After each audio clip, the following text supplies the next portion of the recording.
ওম অখণ্ড সংহিতা বা শ্রী শ্রী স্বামী স্বরূপানন্দ পরমহংসদেব উপদেশবাণী সপ্তম খণ্ড। কবি শাহাবুদ্দিন। অতঃপর শ্রী বাবামণি সকলকে সমবিব্যবহারে লইয়া শাহাবুদ্দিন নামক জনৈক গায়কের বাড়ি গেলেন। স্থানীয় লোকেরা তাহাকে শাহাবুদ্দিন না বলিয়া শাহামুদ্দিন বলে। আঙিনায় বিস্তীর্ণ বিছানা পাতা হইল। শ্রী বাবামণির পদপ্রান্তে ভূমিষ্ঠ প্রণাম করিয়া শ্রী বাবামণির অনুমতি লইয়া শ্রীযুক্ত শাহাবুদ্দিন গান আরম্ভ করিলেন।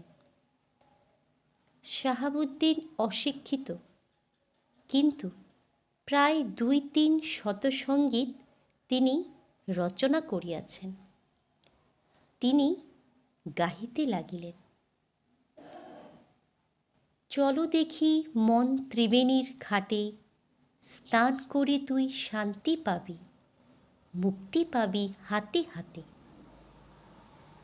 সুমধুর সুর সহকারে তিনি আরও ২টি সঙ্গীত গাহিবার পরে গান ধরিলেন।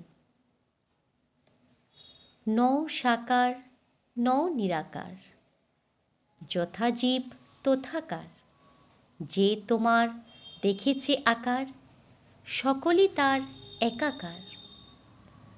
কিন্তু সকলে কি এই সমন্বয়ের তত্ত্ব বোঝে?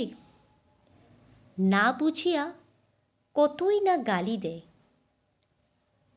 তত্ত্ব দেশের দেশী না হইলে কি কেহ এই মধুর আস্বাদ কেমন তাহা বুঝিতে সমর্থ হয়?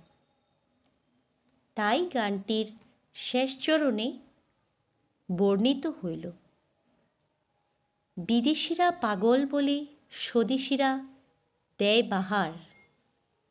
এই সকল গান সমস্তই শাহাবুদ্দিনের নিজ রচনা। হরি ওম।